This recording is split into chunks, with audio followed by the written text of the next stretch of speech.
Well, for you Hyde Park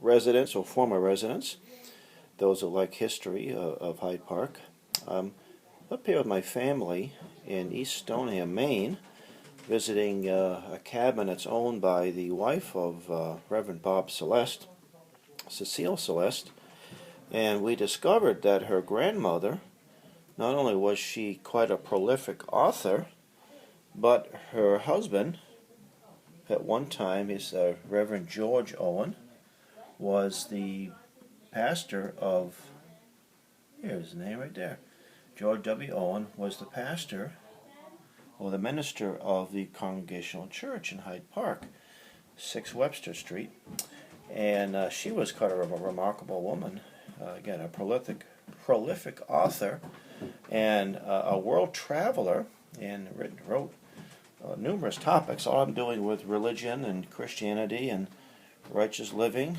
She wrote a book here on women in the making, something you probably wouldn't find on too many bookshelves today, unfortunately. But also she was a widow. Her first husband passed away, and she pretty much built this beautiful cabin. I wouldn't call it a cabin, it's actually as much with very little help. I mean, she hired a few carpenters and all that, and this was back in before World War I, when building wasn't as relatively easy as it is today. It's quite a beautiful place here, but I'm just intrigued how what a small world we live in, and discover that a friend of mine, who had no connections that I knew of Hyde Park, actually had a grandmother and a grandfather that were very much connected to Hyde Park.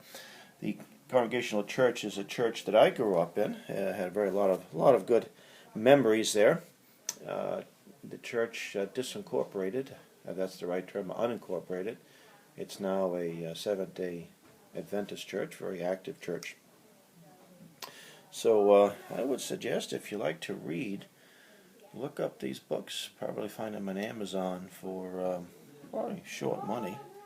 But definitely some great Hyde Park history here.